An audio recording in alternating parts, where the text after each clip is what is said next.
नमस्कार साथियों, अभ्युदय एकेडमी में आपका स्वागत है। आज की इस वीडियो में हम लोग Haryana assistant professor political science 2025 की आंसर की को डिस्कस करेंगे। एग्ज़ाम में फैक्चुअल क्वेश्चन की भरमार रही है। कुछ प्रश्न गलत पूछे गए हैं, साथ ही कुछ प्रश्नों के ऑप्शन गलत दिए हुए हैं। तो आइए इन सबको डिटेल में समझने का प्रयास करते हैं। पहला प्रश्न है, सूची 1 को सूची 2 से सुमेलित करना है। सूची 1 में पुस्तक दी हुई है, तो सूची 2 में विचारक हैं। अगर आपको पता है कि रिपब्लिक प्लेटो की पुस्तक है तो इससे आप सही उत्तर चुन सकते हैं। ए का तीसरा हो जाएगा, इस तरह डी आंसर जो है वो सही हो जाएगा। इस विकल्प में जो डी ऑप्शन है ये सही हो जाएगा, आपको बी सी डी पे जाने की ज़रूरत ही नहीं। अब अगर बात की जाए इमाइल की, तो इमाइल पुस्तक है रूसो की। द कॉन्स्टिट्यूशन ऑफ लिबर्टी पुस्तक है एफ ए हेयक की, और आर्ट ऑफ वार है मैकियावेली की। नेक्स्ट क्वेश्चन है, यदि ज्ञानवान लोगों को शहर राज्य की राजनीति के शीर्ष पर रखा जाए तो राजनीतिक बुराइयों और अन्याय को समाप्त किया जा सकता है। प्लेटो का उपरोक्त विश्वास किससे प्रभावित है? पहला ऑप्शन है सिसरो, दूसरा है थॉमस एक्विनास, तीसरा है सुकरात था, चौथा है अरस्तु। तो ये विचार प्लेटो का प्रभावित है सुकरात से, इसलिए ऑप्शन सी जो है वो सही हो जाएगा। नेक्स्ट है, अरस्तु की अपने समाज की परंपराओं के करीब रहने की प्रवृत्ति को अक्सर उनके यथार्थवाद या रूढ़िवाद या दोनों में किसके साथ जोड़ा जाता है? तो अरस्तु की अपने समाज की परंपराओं के करीब रहने की प्रवृत्ति को अक्सर उसके रूढ़िवाद से संबंधित है, यथार्थवाद से नहीं। तो इसमें से सही हो जाएगा केवल 2। नेक्स्ट है, हॉब्स के अनुसार सुख का अर्थ है। पहला ऑप्शन है शक्ति, दूसरा है भाग्य, तीसरा है आनंद था, चौथा है इनमें से कोई नहीं, पांचवा है प्रयास नहीं किया सकता, नॉट अटेम्प्टेड। तो हॉब्स के अनुसार सुख का अर्थ है, ये है शक्ति। हॉब्स के अनुसार सुख का अर्थ है शक्ति। नेक्स्ट क्वेश्चन है, नीचे 2 कथन दिए गए हैं, एक को अभिकथन ए तथा दूसरे को तर्क आर के रूप में लेबल किया गया है। अभिकथन क्या है? लाख के लिए प्रकृति की स्थिति शांत की स्थिति है। कारण है मनुष्य के नैतिक सत्य की खोज करने और उसका पालन करने में सक्षम तर्क संगत प्राणी है। सही उत्तर चुनना है। ए और आर दोनों सत्य हैं था आर ए की सही स्पष्टीकरण है। दूसरा है ए और आर दोनों सत्य हैं लेकिन आर ए का सही स्पष्टीकरण नहीं है। तीसरा है ए सत्य है लेकिन आर असत्य है। चौथा है ए सत्य है लेकिन आर सत्य है। लास्ट है प्रयास नहीं किया जा सकता। तो इसका सही आंसर हो जाएगा क्वेश्चन नंबर 5 का, ए और आर दोनों सत्य हैं था आर ए का सही स्पष्टीकरण है, इसलिए ऑप्शन ए जो है वो सही होगा। नेक्स्ट क्वेश्चन है, रूसो मनुष्य के स्वभाव के बारे में क्या सत्य है? पहला है युद्ध की स्थिति, दूसरा है व्यक्ति शांतिपूर्वक रहते थे, तीसरा है मनुष्य की विशेषता आत्म प्रेम है। सही उत्तर चुनना है आपको। पहला है 1 और 2, दूसरा है 2 और 3, तीसरा है केवल 3, चौथा है उपरोक्त सभी, और लास्ट है प्रयास नहीं किया सकता। तो इसका सही आंसर होगा युद्ध की स्थिति नहीं है, व्यक्ति शांतिपूर्वक रहते थे सही है, और मनुष्य की विशेषता आत्म प्रेम है। तो दूसरा तीसरा सही हो जाएगा, इसलिए ऑप्शन बी जो है वो सही होगा। नेक्स्ट क्वेश्चन है, बेंथम के लिए उपयोगितावाद ने न केवल यह वर्णन किया कि मनुष्य किस तरह से कार्य करता है ताकि आनंद को अधिकतम किया जा सके और दर्द को कम किया जा सके, बल्कि इसने ऐसी कार्रवाई को निर्धारित या वकालत भी की। उपरोक्त कथन के प्रकाश में उपयोगितावाद था। पहला ऑप्शन है मानक सिद्धांत, दूसरा है वर्णनात्मक सिद्धांत, तीसरा है उपरोक्त दोनों था, लास्ट है उपरोक्त में से कोई नहीं। तो इसका सही आंसर होगा मानक सिद्धांत और वर्णनात्मक सिद्धांत दोनों, इसलिए ऑप्शन सी जो है वो सही हो जाएगा। नेक्स्ट क्वेश्चन है, जेएस मिल द्वारा निम्नलिखित पुस्तक का मिलान करें। तो इसका ये क्वेश्चन है,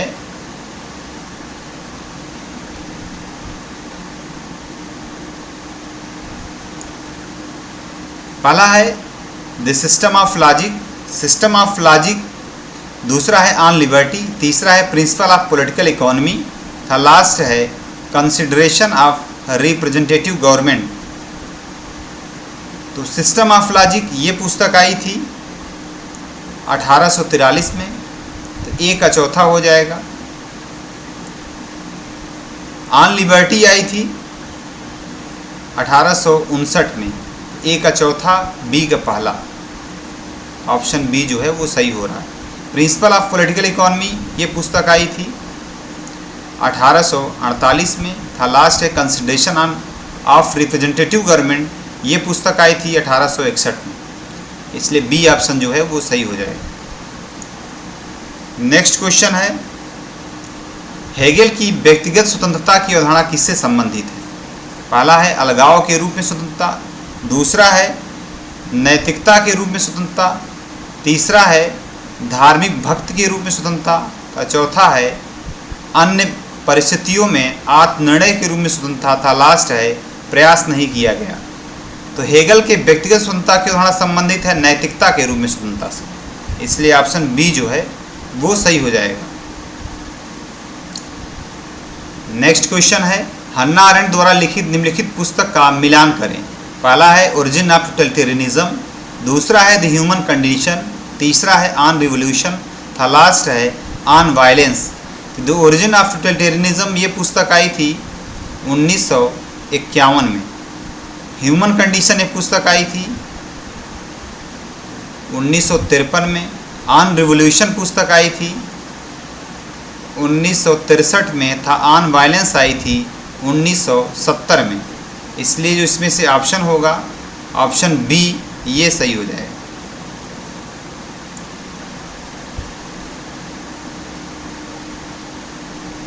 ग्यारहवां क्वेश्चन है, सूची 1 को सूची 2 से सुमेलित करें। सूची 1 में है आत्मसम्मान आंदोलन, राष्ट्रपिता महात्मा गांधी है। आत्मसम्मान आंदोलन संबंधित है पेरियार से। ए का तीसरा, ए के तीसरे से ही क्वेश्चन सही हो जा रहा है, बी ऑप्शन जो है वो सही हो जाएगा। नेक्स्ट क्वेश्चन है, सूची 1 को सूची 2 से सुमेलित करें। पहला है सिंथेसिस ऑफ योगा, ये है अरबिंदो से संबंधित। अभिनव भारत, ये है सावरकर। संपूर्ण क्रांति का आह्वान किया था जयप्रकाश नारायण ने। और एन ऑटोबायोग्राफी, ये पुस्तक है नेहरू से,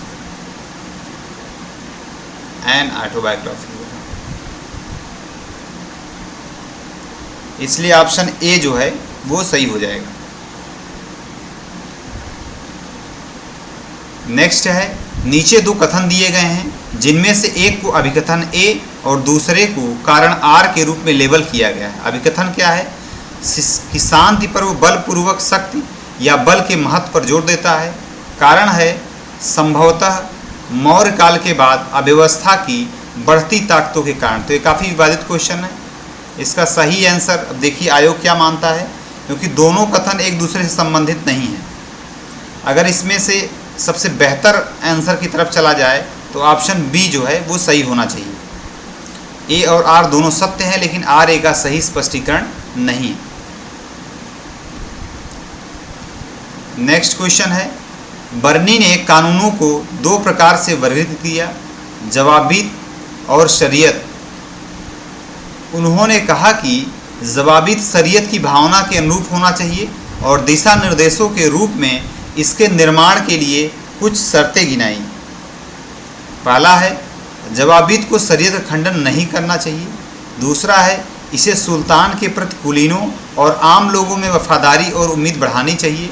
तीसरा है इसका स्रोत और प्रेरणा शरीयत और धर्म परायण खलीफाओं से होना चाहिए। चौथा है अगर उसे किसी ज़रूरत के चलते शरीयत का खंडन करना ही पड़े तो उसे उस खंडन के बदले दान और मुआवजा देना चाहिए। तो इसका सही आंसर 1, 2, 3 होना चाहिए, लेकिन जो इसमें ऑप्शन है वो 1, 2, 3 नहीं दिया हुआ है, इसलिए जो इसका सही आंसर होगा वो होगा ऑल ऑफ द अबव, इसलिए डी ऑप्शन जो है वो सही हो जाएगा। इसका जो डी ऑप्शन होगा वो सही होगा। ये नेक्स्ट है, किस भारतीय राजनीतिक विचारक को रविन्द्रनाथ टैगोर ने मुक्ति दूत कहा? पहला ऑप्शन है अरविंद घोष, दूसरा है कबीर, तीसरा है स्वामी विवेकानंद, चौथा है एम.के. गांधी और लास्ट है प्रयास नहीं किया गया।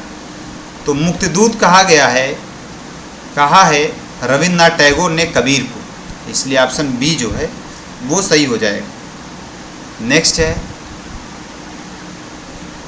यह कथन कि वह तालाब नहीं है, वह जलाशय है, वह घड़ा या सुराही नहीं है, वह एक वास्तविक बैरल है, वह छोटी मछली या सार्डिन नहीं है, वह एक विशाल लाल आंखों वाला कार्प है, वह एक साधारण 16 पंखुड़ियों वाला कमल नहीं है, वह एक 1000 पंखुड़ियों वाला शानदार कमल है।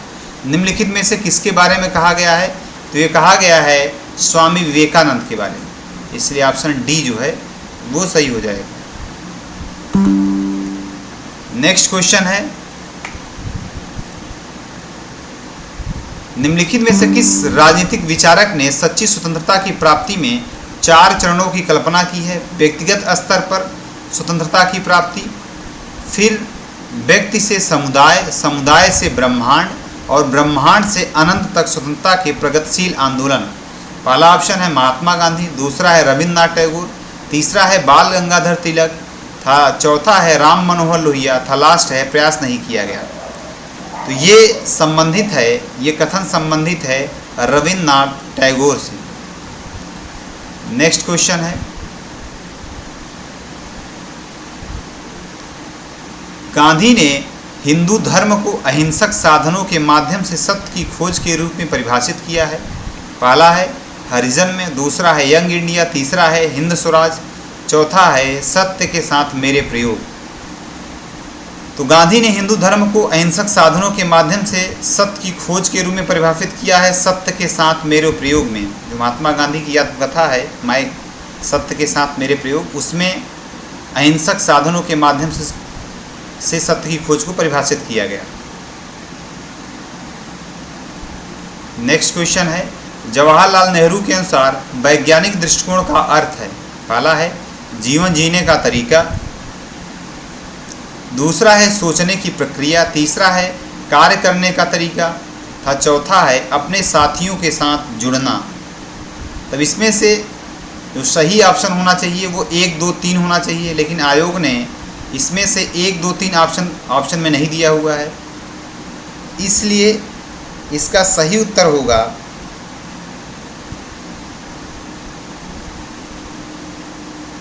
या ऑप्शन ए 1 और 3 या 1 और 2। अब देखिए आयोग इसका उत्तर क्या मानता है, ऑप्शन ए को मानता है या बी को मानता है। दोनों सही हैं। कि सही होगा कि इसमें ऑप्शन में 1, 2, 3 तीनों दिया होता और वो सही हो जाता। नेक्स्ट है, पुस्तक मार्क्स, गांधी एंड सोशलिज्म किसके द्वारा लिखा गया है? पहला है जयप्रकाश नारायण, दूसरा है राम मनोहर लोहिया, तीसरा है एम.एन. राय, चौथा है ई.वी. रामास्वामी नायकर। तो मार्क्स, गांधी एंड सोशलिज्म ये पुस्तक है डॉक्टर राम मनोहर लोहिया की, इसलिए ऑप्शन बी जो है वो सही हो जाएगा। नेक्स्ट क्वेश्चन है, केगली और विटकाफ के अनुसार उदारवादी विश्व दृष्टि की अंतर्निहित मान्यताएं निम्नलिखित में से कौन सी हैं? पहला ऑप्शन है मानव स्वभाव अनिवार्य रूप से अच्छा या परोपकारी है और इसलिए लोग परस्पर सहायता और सहयोग करने में सक्षम हैं। तीसरा है दूसरों के कल्याण के लिए मौलिक मानवीय चिंता प्रगति को संभव बनाती है। तीसरा है युद्ध अपरिहार है और इसे प्रोत्साहित करने वाली संस्थागत व्यवस्थाओं को समाप्त करके इसकी आवृत्ति को कम किया जा सकता है।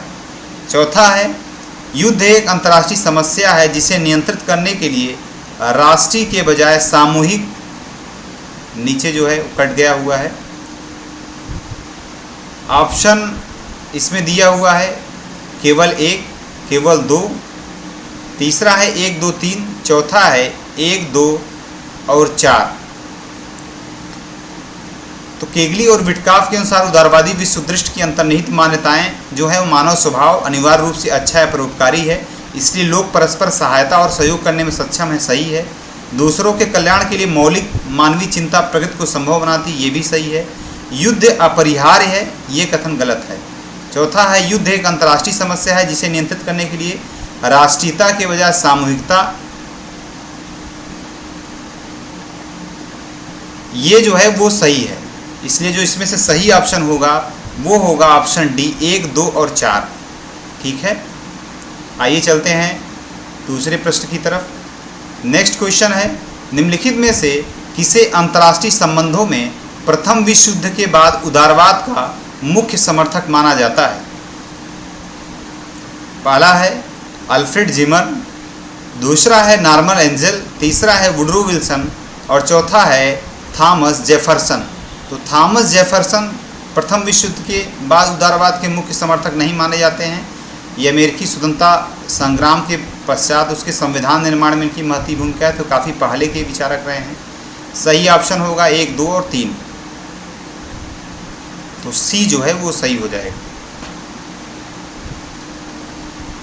नेक्स्ट क्वेश्चन है, चाणक्य के अर्थशास्त्र के बारे में निम्नलिखित में से कौन सा कथन सत्य है? पहला है इसमें राज्य कला के सिद्धांतों का वर्णन है, दूसरा है यह भौतिक लाभ का विज्ञान है, तीसरा है यह राजनीति का विज्ञान है, तो चौथा है इसमें जासूसों की संस्था के बारे में विस्तार से बात की गई है।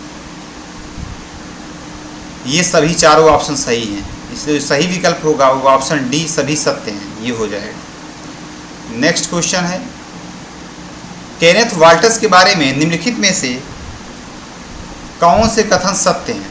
पहला है उसकी द एनार्किकल सोसाइटी अंतर्राष्ट्रीय संबंधों की नींव का सबसे विस्तृत विश्लेषण प्रदान करती है, दूसरा है अंतर्राष्ट्रीय वैधता पर उसका निबंध सरकार के गतिशील सिद्धांत को दर्शाता है, तीसरा है उसका नव यथार्थवाद तर्क यह है कि अंतर्राष्ट्रीय व्यवस्था सभी राज्यों को स्व सहायता की राजनीति के लिए निरंतर संघर्ष में भाग लेने के लिए मजबूर करती है, चौथा है राज्यों के समाज इसलिए मौजूद हैं क्योंकि अधिकांश राजनीतिक समुदाय बल के उपयोग पर प्रतिबंध लगाना चाहते हैं और अपने संबंधों में सभ्यता लाना चाहते हैं, तो लास्ट है नॉट बी अटेम्प्टेड। तो इसमें जो केनेथ वाल्टे से संबंधित सही ऑप्शन है वो हो जाएगा ऑप्शन सी। उनका नव यथार्थवादी तर्क यह है कि अंतर्राष्ट्रीय व्यवस्था सभी राज्यों को स्व सहायता की राजनीति के लिए निरंतर संघर्ष में भाग लेने के लिए मजबूर करती है, इसलिए ऑप्शन सी जो है वो सही होगा। नेक्स्ट क्वेश्चन है, 20वीं सदी में आलोचनात्मक सिद्धांत एक विशिष्ट विचारधारा के साथ सबसे अधिक निकटता से जुड़ गया जिसे इस रूप में जाना जाता है। पहला है शिकागो स्कूल, दूसरा है मोनरो सिद्धांत, तीसरा है फ्रैंकफर्ट स्कूल, चौथा है ट्रूमैन सिद्धांत। तो ये संबंधित है फ्रैंकफर्ट स्कूल से, इसलिए ऑप्शन सी जो है वो सही होगा। नेक्स्ट क्वेश्चन है, निम्नलिखित में से कौन वैश्विक पारिस्थितिकी पर साहित्य से जुड़ा हो सकता है? पहला ऑप्शन है वुल्फगैंग सैक्स, दूसरा है प्रताप चटर्जी, तीसरा है मैथियास फिंगर, था लास्ट है वंदना शिवा। तो ये चारों लोग जो है वो वैश्विक पारिस्थितिकी पर साहित्य से संबंधित हैं, इसलिए इसमें से ऑप्शन होगा उपरोक्त सभी, ऑप्शन ए जो है वो सही हो जाएगा। नेक्स्ट क्वेश्चन है, संयुक्त राष्ट्र चार्टर का निम्नलिखित में से कौन सा अनुच्छेद सुरक्षा परिषद की संरचना के लिए प्रावधान करता है? पहला ऑप्शन है अनुच्छेद 21, दूसरा है अनुच्छेद 22, तीसरा है अनुच्छेद 23, चौथा है अनुच्छेद 24। तो इसका सही आंसर होगा अनुच्छेद 23, ऑप्शन सी जो है वो सही हो जाएगा। नेक्स्ट क्वेश्चन है, विश्व व्यापार संगठन के बारे में निम्नलिखित में से कौन सा सत्य है? पहला है गैड को WTO के रूप में परिवर्तित किया गया, दूसरा है यह अंतर पश्चिमी आर्थिक मतभेदों को हल करने के लिए एक मंच है, तीसरा है यह व्यापार को विनियमित करने के लिए एक ढांचा है, चौथा है चीन को 1999 में इस संगठन में शामिल किया गया। तो इसका जो सही आंसर होना चाहिए वो होना चाहिए पहला और तीसरा, जो कि ऑप्शन में नहीं है। पहला तीसरा किसी भी ऑप्शन में नहीं है, इसलिए इसका सही आंसर होगा केवल एक। यह अंतर पश्चिमी आर्थिक मतभेदों को हल करने का एक मंच नहीं है, गलत है। तो चीन 1999 में इस संगठन में शामिल नहीं हुआ था, वह शामिल हुआ था 2001 में, इसलिए दूसरा और चौथा जो है गलत है। सही आंसर हो जाएगा केवल एक। नेक्स्ट क्वेश्चन है, निम्नलिखित में से कौन आधुनिक राष्ट्र राज्य प्रणाली के मुख्य तत्व हैं जिन्होंने पिछली शताब्दी में भी राज्य प्रणाली का आधार बनाया? पहला ऑप्शन है संप्रभुता, दूसरा है क्षेत्रीय अखंडता, तीसरा है कानूनी समानता तथा लास्ट है स्वतंत्रता। इसका सही आंसर हो जाएगा सॉवरेंटी यानी संप्रभुता, इसलिए ऑप्शन ए जो है वो सही हो जाएगा, केवल एक। नेक्स्ट क्वेश्चन है, सूची 1 को सूची 2 से सुमेलित करें। पहला है सूची 1 में क्षेत्रीय संगठन है, सूची 2 में मुख्यालय है, G7 है, G20 है, SCO है और ब्रिक्स है। ये क्वेश्चन गलत है। इसमें से दो संगठन हैं। पहला संगठन है G7 जिसका कोई स्थायी मुख्यालय नहीं है, और दूसरा है G20। बाकी SCO का मुख्यालय है, SCO का मुख्यालय बीजिंग में है, और ब्रिक्स का मुख्यालय जो है वो संघाई में। तो ये क्वेश्चन गलत है। इन दोनों का आंसर होगा कोई स्थायी मुख्यालय नहीं। नेक्स्ट क्वेश्चन है, मेडिसन स्क्वायर गार्डन कार्यक्रम भारत के प्रवासी संपर्क प्रयासों में एक नए युग का प्रतीक है। यह कार्यक्रम निम्नलिखित में से किस वर्ष में हुआ? पहला है 2014, दूसरा है 2015, तीसरा है 2016 तथा लास्ट है 2017। तो ये कार्यक्रम हुआ था 2014 में, इसलिए ऑप्शन ए जो है वो सही होगा। नेक्स्ट क्वेश्चन है, निम्नलिखित में से किस कार्यक्रम के दौरान भारत सरकार द्वारा वंदे भारत मिशन शुरू किया गया जिससे बड़ी संख्या में भारतीय स्वदेश लौटे? तो जो वंदे भारत मिशन जो है शुरू किया गया था, ये शुरू किया गया था कोविड वेव्स के समय, इसलिए ऑप्शन सी जो है वो सही हो जाएगा। नेक्स्ट क्वेश्चन है, बांग्लादेश के साथ भूमि सीमा समझौते पर निम्नलिखित में से किस वर्ष हस्ताक्षर किए गए? पहला ऑप्शन है 2014, दूसरा है 2015, तीसरा है 2016 तथा लास्ट है 2017। तो इस पर हस्ताक्षर किया गया था 2015 में, इसलिए ऑप्शन बी जो है वो सही होगा। नेक्स्ट क्वेश्चन है, सूची 1 को सूची 2 के साथ सुमेलित करें। सूची 1 में है उरी हमला, बालाकोट हमला, भारत चीन सैन्य गतिरोध तथा चौथा है कोविड-19 ने भारत को प्रभावित किया। तो उरी हमला हुआ था 2016 में, ए का दूसरा हो जाएगा। ए के दूसरे से ही क्वेश्चन सही हो जा रहा है, ऑप्शन सी। नेक्स्ट क्वेश्चन है, सूची 1 को सूची 2 से सुमेलित करें। सूची 1 में हथियार हैं, सूची 2 में अधिग्रहण है। राफेल विमान हमने परचेज किया था फ्रांस से, ए का चौथा हो जाएगा। ए के चौथे से क्वेश्चन आप लोग सही कर सकते हैं, ऑप्शन डी जो है वो सही होगा। नेक्स्ट क्वेश्चन है, भारत अमेरिका संबंध पश्चिम के प्रति भारत के समग्र दृष्टिकोण के केंद्र में है। संबंधों की मजबूती को निम्नलिखित में से किस शब्द से मापा जा सकता है? पहला ऑप्शन है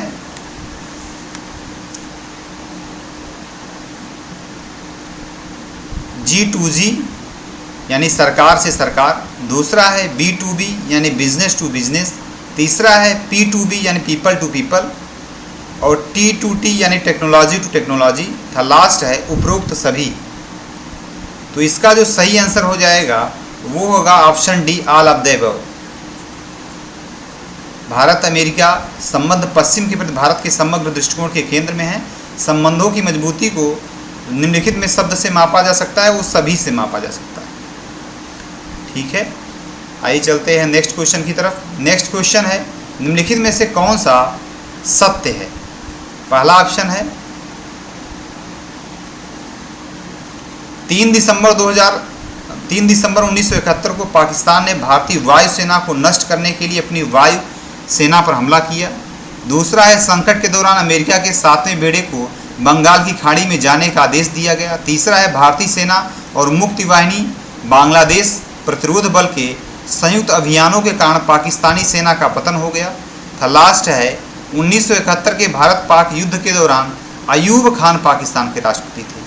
उस समय अयूब खान राष्ट्रपति नहीं थे, बल्कि थे राष्ट्रपति जुल्फ़िकार अली भुट्टो। अयूब खान थे 1960 में सिंधु जल समझौते के समय। इसलिए जो इसका सही आंसर होगा वो होगा ऑप्शन ए, 1, 2 और 3। नेक्स्ट क्वेश्चन है, गुट निरपेक्ष आंदोलन नैम के बारे में निम्नलिखित में से कौन सा सत्य है? पहला है गुट निरपेक्षता स्वतंत्रता के साथ ही समाप्त हो गया, एकदम गलत है। दूसरा है इसका मतलब तटस्थता नहीं है। तीसरा है गुट निरपेक्ष नैम का तीसरा शिखर सम्मेलन लुसाका जाम्बिया में हुआ था। चौथा है उपरोक्त सभी। अब अगर इस ऑप्शन को आप लोग इंग्लिश में पढ़ रहे हैं, नॉन अलाइनमेंट वाज को टर्मिनस विथ इंडिपेंडेंस, तो ये ऑप्शन सही है। हिंदी में इसमें जो है वो गलत दिया हुआ है, इसलिए ये ऑप्शन जो है वो सही होगा। दूसरा है इसका मतलब तटस्थता नहीं था, एकदम सही है, तो ए भी सही है, बी भी सही है। तीसरा है गुट निरपेक्ष आंदोलन नैम का तीसरा शिखर सम्मेलन लुसाका में हुआ, एकदम सही है। बेलग्रेड में पहला हुआ था, काहिरा में दूसरा हुआ था और लुसाका में तीसरा हुआ था। इसका सही आंसर हो जाएगा ऑप्शन डी, उपरोक्त सभी। इसको आप लोग इससे पढ़ के समझ सकते हैं। नेक्स्ट क्वेश्चन है,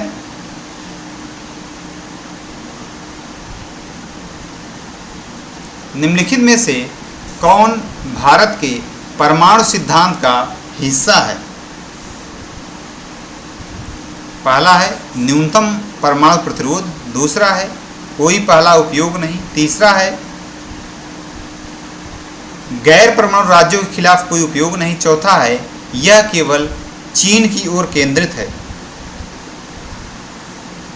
तो ये क्वेश्चन गलत है, क्वेश्चन गलत है। जैसा कि मैंने शुरू में ही कहा था कि कई सारे प्रश्न गलत दिए हुए हैं और कई सारों का ऑप्शन जो है वो गलत दिया हुआ है। इसमें सही होना चाहिए, नहीं होना चाहिए, ये नहीं होना चाहिए था। होना चाहिए क्वेश्चन में कि निम्नलिखित में से कौन भारत के परमाणु सिद्धांत का हिस्सा है। तो परमाणु सिद्धांत का हिस्सा हो गया होता न्यूनतम परमाणु प्रतिरोध, कोई पहला उपयोग नहीं और गैर परमाणु राज्यों के खिलाफ कोई उपयोग नहीं। 1, 2, 3 वो सही हो जाता। अब अगर नहीं की बात की जाए तो इसमें होगा केवल चीन की ओर निर्देशित नहीं है और केवल 4 जो है ये ऑप्शन में नहीं है, केवल 4 जो है ऑप्शन में नहीं है, इसलिए क्वेश्चन संभवतः डिलीट होना चाहिए। नेक्स्ट क्वेश्चन की तरफ चलते हैं हम लोग। भारत चीन सीमा विवाद के बारे में निम्नलिखित में से कौन सा सत्य है? पहला है 1974 में प्रकाशित मानचित्रों में भारतीय क्षेत्र का एक बड़ा हिस्सा चीन द्वारा दिखाया गया था। दूसरा है चीन मैकमोहन रेखा को मान्यता नहीं देता और इसे चीन के तिब्बत क्षेत्र के खिलाफ ब्रिटिश आक्रामकता की नीति का उत्पाद मानता है। तीसरा है 12 जुलाई 1962 को चीनियों ने लद्दाख की गलवान घाटी में एक भारतीय पुलिस चौकी पर कब्जा कर लिया। गलवान नहीं, ये गलबन है, गलबन घाटी में।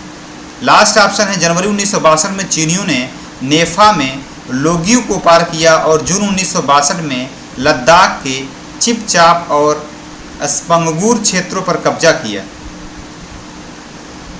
ऑप्शन दिए हुए हैं, पहला है पहला, दूसरा और तीसरा। दूसरा है दूसरा, तीसरा, चौथा था। तीसरा है 1, 3 और 4 था। लास्ट है उपरोक्त सभी। तो इसका सही आंसर हो जाएगा क्वेश्चन नंबर 40 का option D, all of the above. All of the above ये सही हो जाएगा, ऑप्शन डी जो है वो सही हो। ये चारों कथन जो है वो सही। नेक्स्ट क्वेश्चन है संयुक्त राज्य अमेरिका में किस शताब्दी में संस्थागत दृष्टिकोण विकसित किया गया?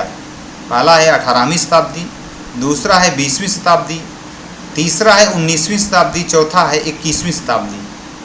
तो अमेरिका जो है वो 18वीं शताब्दी में तो आज़ाद हो रहा है, उसका संविधान बन रहा है, इसलिए 18वीं शताब्दी का कोई सवाल ही नहीं उठता। संस्थागत दृष्टिकोण जो विकसित हो रहा है वो हो रहा है 19वीं शताब्दी में, इसलिए ऑप्शन सी जो है वो सही हो जाएगा। नेक्स्ट क्वेश्चन है the civic culture political attitudes and democracy in 5 nation G Almond and Verba द्वारा किस वर्ष में लिखा गया है? जो उत्तर प्रदेश असिस्टेंट प्रोफेसर हुआ था उसमें भी सिविक कल्चर से संबंधित एक प्रश्न पूछा गया था और यहाँ भी पूछा जा रहा है। यहाँ पूछा जा रहा है सिविक कल्चर पुस्तक जो कि आलमंड एंड वर्बा द्वारा लिखी गई थी, ये कब प्रकाशित हुई थी? तो प्रकाशित हुई थी 1963 में, इसलिए ऑप्शन बी जो है वो सही हो जाएगा। नेक्स्ट क्वेश्चन है राजनीतिक संस्कृति को किसने आमतौर पर साझा लक्ष्यों और आमतौर पर स्वीकृत नियमों के रूप में परिभाषित किया है? पहला है एस.सी. फाइनर, दूसरा है एस. बियर, तीसरा है जी आलमंड और बी पावेल तथा चौथा है आर. मैक्रेडीज। इसमें जिन्होंने आमतौर पर साझा लक्ष्यों और आमतौर पर स्वीकृत नियमों के रूप में राजनीतिक संस्कृति को परिभाषित किया है वो है जी आलमंड एवं बी पावेल। ऑप्शन सी जो है वो सही होगा। नेक्स्ट क्वेश्चन है निम्नलिखित में से कौन नए संस्थागतवाद का विद्वान नहीं? पहला ऑप्शन है वाल्टर बेजहार्ट, दूसरा है वाल्टर बेजहार्ट है, दूसरा है पीटर इवांस, तीसरा है थेडा स्कॉट पोल तथा चौथा है जॉन स्टीफन। तो जो वाल्टर बेजहार्ट हैं जिन्होंने फिजिक्स एंड पॉलिटिक्स पुस्तक लिखा है, ये नव संस्थागतवाद के विद्वान नहीं। नेक्स्ट क्वेश्चन है कौन कहता है कि संविधानवाद की जड़ें उदारवाद, तर्कवाद, व्यक्तिवाद और पूंजीवाद और साम्राज्यवाद में निहित है? पहला ऑप्शन है फ्रेडरिक, तीसरा है मॉन्टेस्क्यू, दूसरा है मॉन्टेस्क्यू, तीसरा है ह्यूम तथा चौथा ऑप्शन है एक्विनास। तो संविधानवाद की जड़ें उदारवाद, तर्कवाद, व्यक्तिवाद, पूंजीवाद और साम्राज्यवाद में निहित है, ये कथन है ह्यूम का, इसलिए ऑप्शन सी जो है वो सही होगा। आधुनिकीकरण के विद्वान कौन है? पहला है प्रेविस और रोस्तो, दूसरा है पाई और एप्टर, तीसरा है रोस्तो और आंद्रे गुंडर फ्रैंक तथा लास्ट ऑप्शन है उपरोक्त में से कोई नहीं। तो जो आधुनिकीकरण के विद्वान हैं वो हैं पाई और एप्टर। नेक्स्ट क्वेश्चन है पीपी रे एक जर्मन समाजशास्त्री हैं, ब्रिटिश समाजशास्त्री हैं, फ्रांसीसी समाजशास्त्री हैं या इतालवी समाजशास्त्री हैं? तो पीपी रे एक फ्रांसीसी समाजशास्त्री हैं, ऑप्शन सी जो है वो सही होगा। नेक्स्ट क्वेश्चन है राजनीतिक दलों को कैडर पार्टी और मास पार्टी में किसने वर्गीकृत किया? पहला ऑप्शन है आलमंड, दूसरा है जू, तीसरा है ला पालम्बरा तथा चौथा है डुअर्जर। तो राजनीतिक दलों को कैडर पार्टी और मास पार्टी के रूप में वर्गीकृत किया है मारिस डुअर्जर, इसलिए ऑप्शन डी जो है वो सही हो जाएगा। नेक्स्ट क्वेश्चन है किसने कहा कि समूह एक संगठित समष्टि है और हित समूह एक हित समष्टि है? पहला ऑप्शन है आर्थर ब्रेंटले, दूसरा है डेविड ट्रूमैन, तीसरा है अर्ल थॉमस अर्ल लाथम तथा चौथा है हेराल्ड लासवेल और अब्राहम कैपलन। तो इसका सही आंसर हो जाएगा जिन्होंने समूह एक संगठित समष्टि है और हित समूह एक हित समष्टि है, ये कहा है डेविड ट्रूमैन, इसलिए ऑप्शन हो जाएगा ऑप्शन बी जो है वो सही हो जाएगा। नेक्स्ट क्वेश्चन है history of the French social movement from 1789 to the present 1850 पुस्तक किसने लिखी? पहला ऑप्शन है हेनरी डेविड थोरे, दूसरा है बर्ट्रैंड रसेल, तीसरा है ब्रोनवस्की और माजिल्स, तीसरा है लॉरेंस वान स्टीन। तो history of the French social movement ये पुस्तक लिखी है लॉरेंस वान स्टीन ने, इसलिए ऑप्शन डी जो है वो सही हो जाएगा। नेक्स्ट क्वेश्चन है, पुस्तक थियरी ऑफ कलेक्टिव बिहेवियर किसने लिखी है? पहला है राल्फ टर्नर, दूसरा है टैलकट पार्सन्स, तीसरा है नील स्मेल्सर तथा चौथा है Lewis Killian. Theory of collective behaviour पुस्तक लिखा है नील स्मेल्सर ने, इसलिए ऑप्शन सी जो है वो सही हो जाएगा। नेक्स्ट क्वेश्चन है, फॉल्स डेमोक्रेसी शब्द किसके द्वारा गढ़ा गया था? पहला है ओवेंस, दूसरा है स्लेटर, तीसरा है जकारिया तथा चौथा है हिप्पेल। तो फॉल्स डेमोक्रेसी शब्द गढ़ा है फरीद जकारिया ने। फरीद जकारिया ने 1993 में फॉरेन अफेयर्स आर्टिकल में इसका प्रयोग किया था और 2003 में अपनी आई पुस्तक में भी इस शब्द का प्रयोग किया था। तो ये शब्द संबंधित है फरीद जकारिया से, इसलिए ऑप्शन सी जो है वो सही हो जाएगा।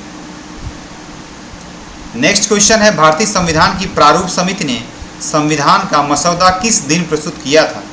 पहला ऑप्शन है 1 फरवरी 1948, दूसरा है 2 फरवरी 1948, तीसरा है 3 फरवरी, चौथा है 4 फरवरी। तो प्रारूप समिति ने संविधान का मसौदा प्रस्तुत किया था 2 फरवरी 1948 को, इसलिए ऑप्शन बी जो है वो सही हो जाएगा।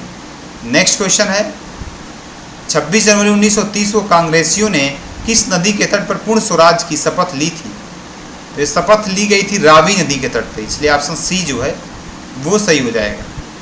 नेक्स्ट क्वेश्चन है, भारतीय संविधान के किस अनुच्छेद में कहा गया है कि राज्य सुनिश्चित करने का प्रयास करेगा कि श्रमिकों को अवकाश और सामाजिक और सांस्कृतिक अवसरों का पूर्ण आनंद मिले? तो भारतीय संविधान के अनुच्छेद 41 में कार्य का अधिकार दिया गया है और अनुच्छेद 42 में कार्य की मानवोचित दशा का, इसलिए ऑप्शन ए जो है आर्टिकल 42 जो है वो सही हो जाएगा। नेक्स्ट क्वेश्चन है, भारतीय संविधान के राज्य नीति निर्देशक सिद्धांत को किस संविधान से उधार लिया गया है? तो लिया गया है आयरलैंड के संविधान से, इसलिए ऑप्शन बी जो है वो सही हो जाएगा। नेक्स्ट क्वेश्चन है, किस संविधान संशोधन अधिनियम के तहत सिक्किम को भारत के संघ के एक पूर्ण राज्य के रूप में शामिल किया गया? तो 35वें संविधान संशोधन 1974 द्वारा सिक्किम को एक सह राज्य के रूप में और 36वें संविधान संशोधन 1975 के द्वारा पूर्ण राज्य का दर्जा दिया गया, इसलिए ऑप्शन सी जो है वो सही हो जाएगा। नेक्स्ट है, भारतीय संविधान ने संसदीय सर्वोच्चता का सिद्धांत किस देश से अपनाया है? पहला है अमेरिका, दूसरा है फ्रांस, तीसरा है इंग्लैंड। तो पार्लियामेंट्री सुप्रीमेसी हमारे देश में लिया गया है इंग्लैंड के संविधान से, क्योंकि संसदीय शासन हमने इंग्लैंड से जो है लिया है। नेक्स्ट क्वेश्चन है, निम्नलिखित में से कौन सा अनुच्छेद संविधान के मूल मसौदे में नहीं था? पहला है, ये एकदम सीधा आंसर हो जाएगा, 51A जो है मूल संविधान का हिस्सा नहीं है। नेक्स्ट है, 7वां संविधान संशोधन अधिनियम किस वर्ष पारित किया गया? पहला है 1952, दूसरा है 1954, तीसरा है 1956 तथा चौथा है 1950। तो 7वां संविधान संशोधन मुख्यतः राज्यों के पुनर्गठन से संबंधित है, ये पारित हुआ था 1956 में, इसलिए ऑप्शन सी जो है वो सही हो जाएगा। नेक्स्ट है, क्षेत्रीय चुनाव आयुक्त किसके द्वारा नियुक्त किया जाता है? पहला है भारत के राष्ट्रपति, दूसरा है भारत के उपराष्ट्रपति, तीसरा है भारत के प्रधानमंत्री तथा चौथा है किसी राज्य के राज्यपाल। तो क्षेत्रीय चुनाव आयुक्त को नियुक्त किया जाता है राज्य के राज्यपाल द्वारा, इसलिए ऑप्शन डी जो है वो सही हो जाएगा। नेक्स्ट क्वेश्चन है, राष्ट्रीय अल्पसंख्यक आयोग अधिनियम किस वर्ष पारित किया गया है? तो राष्ट्रीय अल्पसंख्यक आयोग अधिनियम पारित किया गया 1993 में, इसलिए ऑप्शन ए जो है वो सही हो जाएगा। नेक्स्ट क्वेश्चन है, निम्नलिखित में से कौन अनुसूचित जाति और अनुसूचित जनजाति की सूची तैयार करने के लिए जिम्मेदार है? पहला ऑप्शन है भारत के राष्ट्रपति, दूसरा है किसी राज्य का राज्यपाल, तीसरा है प्रधानमंत्री तथा चौथा है भारत के उपराष्ट्रपति। तो अनुच्छेद 341 और 342 के अंतर्गत अनुसूचित जाति और जनजाति की सूची तैयार करने के लिए जिम्मेदार हैं भारत के राष्ट्रपति, इसलिए ऑप्शन ए जो है वो सही हो जाएगा। नेक्स्ट क्वेश्चन है, भारतीय संविधान के भाग 9 में स्थानीय स्वशासन के लिए प्रावधान है। पहला है विकसित क्षेत्र, दूसरा है पिछड़े क्षेत्र, तीसरा है शहरी क्षेत्र तथा चौथा है ग्रामीण क्षेत्र। तो भारतीय संविधान के भाग 9 में स्थानीय सुशासन के लिए प्रावधान है ग्रामीण क्षेत्र, इसलिए ऑप्शन डी जो है वो सही हो जाएगा। नेक्स्ट क्वेश्चन है, भारतीय संविधान का कौन सा अनुच्छेद स्थानीय सरकारों के लिए वित्त आयोग का प्रावधान करता है? पहला है अनुच्छेद 343 ए, दूसरा है 343 एच, तीसरा है अनुच्छेद 343 जे तथा चौथा है अनुच्छेद 343 आई। तो जो भारतीय संविधान में स्थानीय सरकारों के लिए वित्त आयोग का प्रावधान करता है वो करता है अनुच्छेद 343 आई, इसलिए ऑप्शन डी जो है वो सही हो जाएगा। नेक्स्ट क्वेश्चन है, आर्यन देव निम्नलिखित में से किस राज्य के पहले गैर भारतीय राष्ट्रीय कांग्रेस मुख्यमंत्री थे? पहला है उत्तर प्रदेश, दूसरा है बिहार, तीसरा है उड़ीसा तथा चौथा है पंजाब। तो आर्यन देव मुख्यमंत्री रहे हैं उड़ीसा, ये पहले गैर भारतीय राष्ट्रीय कांग्रेस के मुख्यमंत्री थे, जो कांग्रेस से संबंधित नहीं थे, ये थे उड़ीसा। 1967 में जो है उड़ीसा के मुख्यमंत्री बने थे। नेक्स्ट क्वेश्चन है, प्रथम लोकसभा चुनाव में मतदाताओं द्वारा कितने सदस्य चुने गए थे? पहला है 489, दूसरा है 490, तीसरा है 491 तथा चौथा है 492। तो प्रथम लोकसभा चुनाव में मतदाताओं द्वारा 489 सदस्य चुने गए थे। इसमें से जो कांग्रेस के थे वो थे 364। नेक्स्ट क्वेश्चन है, निम्नलिखित में से कौन सा कथन सही नहीं है? पहला है वर्ण अखिल भारतीय हो सकता है, दूसरा है जाति की एक भौगोलिक और भाषाई सीमा है, तीसरा है जाति न केवल व्यक्ति को उसकी सामाजिक पहचान और सुरक्षा प्रदान करती है बल्कि यह उसके कर्तव्य और जिम्मेदारी को भी परिभाषित करती है। था चौथा ऑप्शन है भारतीय जाति व्यवस्था जाति पर आधारित नहीं, ये क्वेश्चन एकदम गलत, ये ऑप्शन एकदम गलत है। जो भारतीय जाति व्यवस्था है ये वर्ण पर आधारित है, वर्ण व्यवस्था पर आधारित है, इसलिए डी जो है ये सही हो जाएगा। नेक्स्ट क्वेश्चन है, केंद्र सरकार द्वारा गठित भारतीय राज्य पुनर्गठन आयोग 1953 जिसके अध्यक्ष थे? पहला है JL नेहरू, दूसरा है NV गाडगिल, तीसरा है फजल अली तथा चौथा है HN कुंजरू। जो भारतीय राज्य पुनर्गठन आयोग 1953 बना था इसके अध्यक्ष थे फजल अली, इसलिए ऑप्शन सी जो है वो सही हो जाएगा। नेक्स्ट क्वेश्चन है, अखिल भारतीय महिला सम्मेलन का गठन किस वर्ष किया गया था? पहला ऑप्शन है 1927, दूसरा है 1910, तीसरा है 1954 तथा चौथा है 1981। तो अखिल भारतीय महिला सम्मेलन गठन किया गया था 1927 में, इसके अध्यक्ष थे मार्गरेट कजिन्स। नेक्स्ट क्वेश्चन है, निम्नलिखित में से कौन सा राज्य छठी अनुसूची के अंतर्गत नहीं आता है?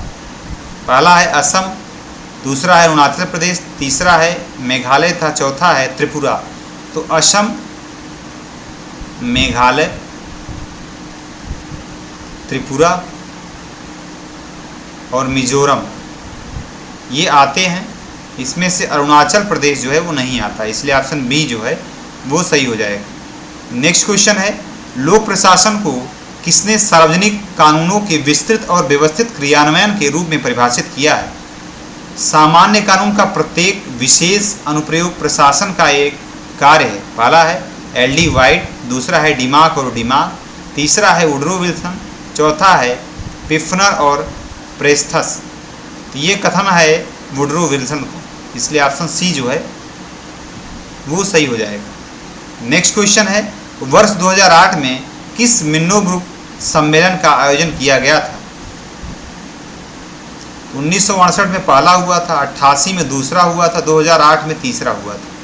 ये तीसरा सम्मेलन मिन्नो सम्मेलन 2008 में आयोजित हुआ था। नेक्स्ट क्वेश्चन है, वैज्ञानिक प्रबंधन शब्द किसके द्वारा गढ़ा गया? पहला ऑप्शन है F.W. टेलर, दूसरा है S.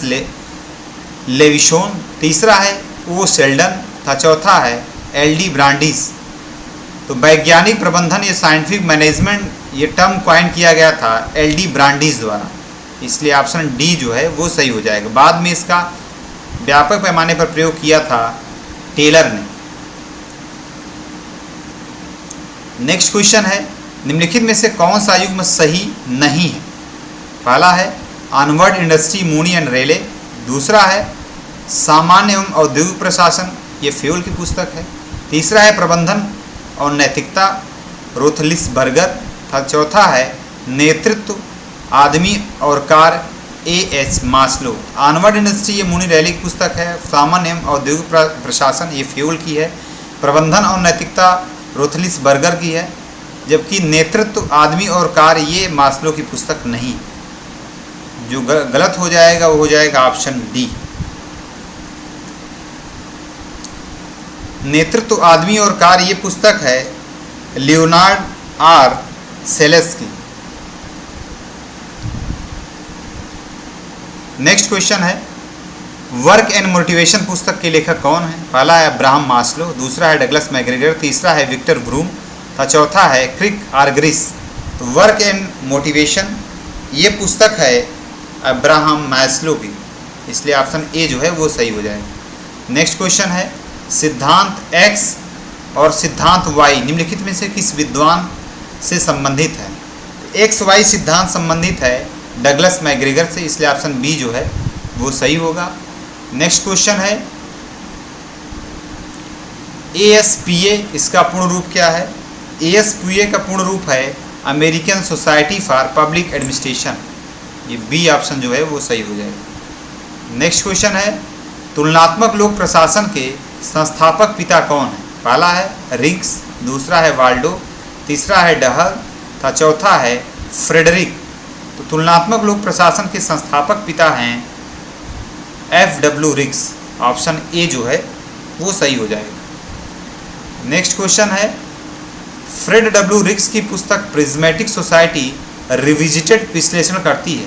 पहला है विकसित समाजों की विशेषताएं और उनकी अनूठी प्रशासनिक चुनौतियां, दूसरा है अल्प विकसित समाजों की विशेषताएं और उनकी अनूठी प्रशासनिक चुनौतियां, तीसरा है विकासशील समाजों की विशेषताएं और उनकी अनूठी प्रशासनिक चुनौतियां था लास्ट है उपरोक्त सभी।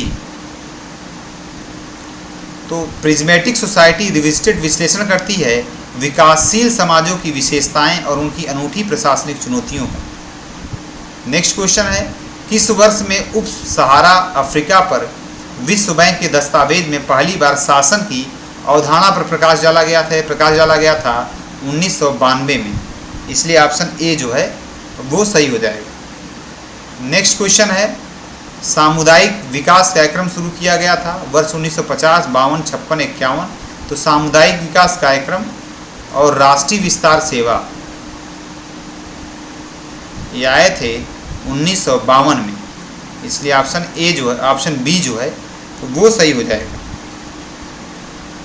नेक्स्ट क्वेश्चन है, सामुदायिक परियोजनाएं और राष्ट्रीय विस्तार सेवा पर अध्ययन दल के नेता कौन थे? पहला है अशोक मेहता, दूसरा है जीवीके राव, तीसरा है बलवंत मेहता और चौथा है LM सिंघवी। तो राष्ट्रीय विस्तार सेवा पर अध्ययन दल के नेता थे बलवंत राय मेहता। बलवंत राव मेहता जो थे ये सामुदायिक परियोजनाएं और राष्ट्रीय विस्तार सेवा पर अध्ययन दल के नेता थे। इन्हीं से संबंधित है वो जो पंचायती राज संबंधित पहली हमारी कमेटी बनी थी वो इन्हीं की अध्यक्षता में बनी थी, उसका मुख्य विषय जो था वो यही था। नेक्स्ट क्वेश्चन है, निम्नलिखित में से कौन सा राज्य भारत में सबसे पहले लोकायुक्त अधिनियम पारित ये किया था? यूपी ने सबसे पहले, महाराष्ट्र, फिर बिहार, फिर उत्तर प्रदेश। ऑप्शन ए जो है वो सही हो जाएगा। नेक्स्ट क्वेश्चन है, किस देश ने अपने नागरिकों के लिए पहली बार सूचना का अधिकार अधिनियम लागू किया था?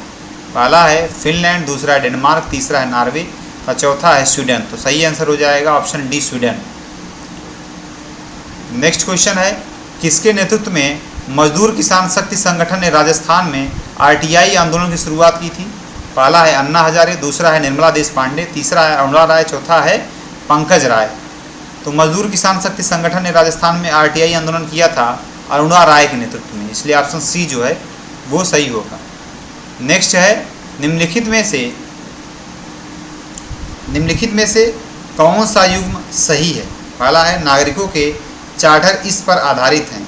पहला है सरकारी संबंध, दूसरा है सरकार लोगों के बीच संबंध, तीसरा है सरकार नागरिक संबंध तथा चौथा है नागरिक संबंध।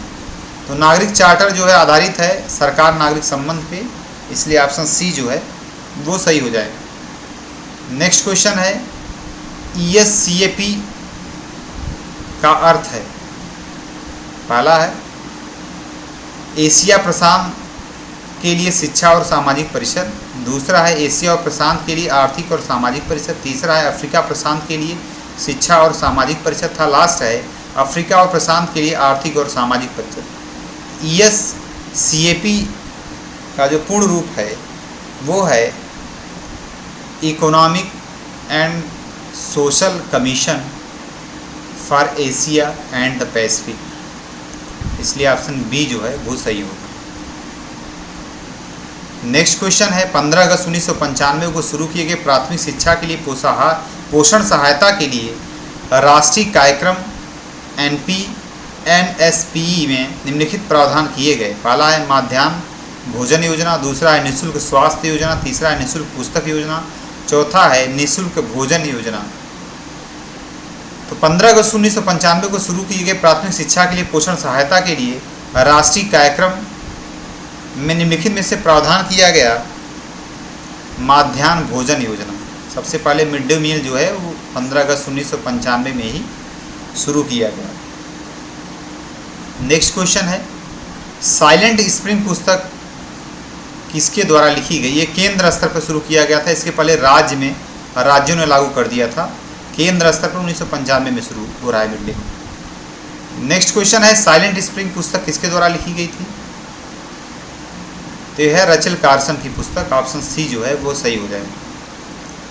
नेक्स्ट क्वेश्चन है, निम्नलिखित में से कौन जटिल समानता के विचार को प्रचलित किया है?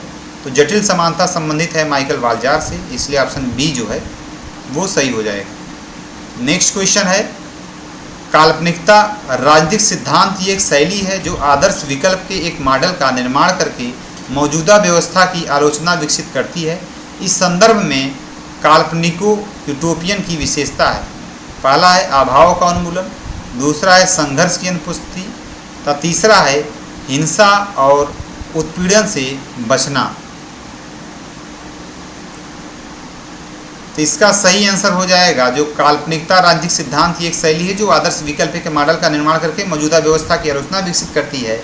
इस संदर्भ में जो यूटोपियन की विशेषता है वो है अभाव का उन्मूलन, संघर्ष की अनुपस्थिति और हिंसा और उत्पीड़न से बचना, इसलिए सही आंसर हो जाएगा उपरोक्त सभी। नेक्स्ट क्वेश्चन है, निम्नलिखित में से कौन जनमत संग्रह लोकतंत्र से संबंधित है?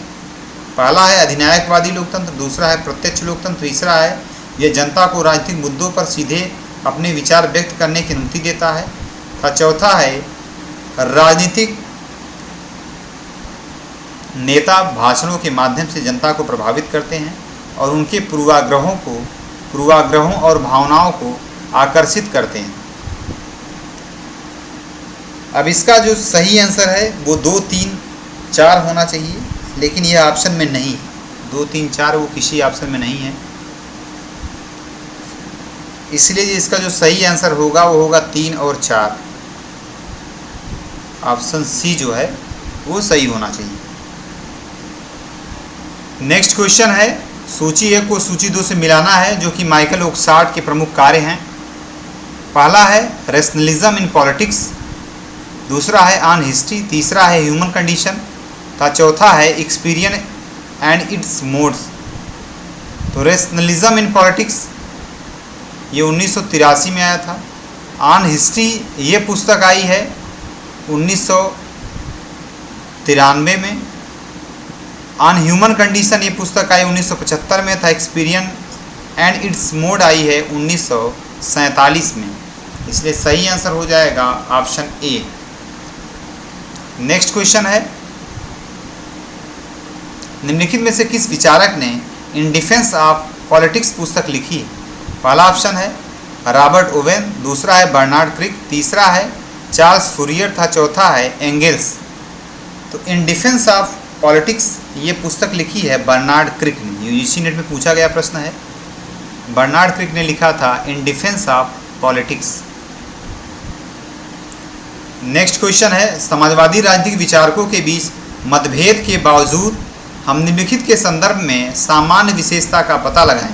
पहला है मानव स्वभाव का आदर्शवादी दृष्टिकोण, दूसरा है सहयोग पर जोर, तीसरा है स्वतंत्रता का सकारात्मक दृष्टिकोण तथा चौथा है समानता का समर्थन। उपरोक्त में से कौन सा सत्य है? तो उपरोक्त में से सभी सही हैं, 1, 2, 3 और 4। तो ऑप्शन डी जो है वो सही हो जाएगा। नेक्स्ट क्वेश्चन है, प्रसिद्ध कृति vindication of right of women निम्नलिखित में से किस विचारक द्वारा लिखी गई है? पहला है कैरोल गिलिगन, दूसरा है मैरी वोllstonecraft। ये पुस्तक लिखी गई है मैरी वोllstonecraft द्वारा। ऑप्शन बी जो है वो सही हो जाएगा। नेक्स्ट क्वेश्चन है, कार्ल मार्क्स का तर्क है कि अलगाव पूंजीवादी व्यवस्था की मुख्य विशेषता है। यह तर्क उनकी किस रचना में दिया गया है? पहला है the economic and philosophical manuscript, दूसरा है द कम्युनिस्ट मैनिफेस्टो, तीसरा है द जर्मन आइडियोलॉजी तथा चौथा है दास कैपिटल। तो ये तर्क जो है मार्क्स ने दिया है the economic and philosophical manuscript में, इसलिए ऑप्शन ए जो है वो सही हो जाएगा। नेक्स्ट क्वेश्चन है, निम्नलिखित में से किस विचारक का तर्क है कि व्यक्तियों को सांस्कृतिक सदस्यता का अधिकार होना चाहिए? इस संदर्भ में वह आगे 3 अलग अलग प्रकार के अधिकारों के बीच अंतर करता है। पहला है स्व सरकारी अधिकार, दूसरा है बहुजातीय अधिकार तथा तीसरा है विशेष प्रतिनिधित्व अधिकार। ऑप्शन दिया हुआ है विल किमलिका, जेम्स टूली, तीसरा है जेरम वाल्ड्रोन तथा चौथा है चार्ल्स टेलर। तो ये तर्क है विल किमलिका का। ऑप्शन ए जो है वो सही हो जाएगा। लास्ट क्वेश्चन है, यथार्थवाद के उपकरण दुनिया का एक राज्य केंद्रित दृष्टिकोण जो मूल रूप से अपरिवर्तित रहता है, सांस्कृतिक और जिसे वह सभ्यतागत अंतर कहते हैं के संदर्भ में हिंसक संघर्ष की समझ की ओर ले जाता है। पहला ऑप्शन है हंटिंगटन। तो ये क्लैश ऑफ सिविलाइजेशन से संबंधित कथन है, जिसका आंसर होगा हंटिंगटन, इसलिए ऑप्शन ए जो है वो सही हो जाएगा। इसका PDF आप लोग को अभ्युदय एकेडमी के टेलीग्राम चैनल पर उपलब्ध होगा। आज के लिए इतना ही, धन्यवाद।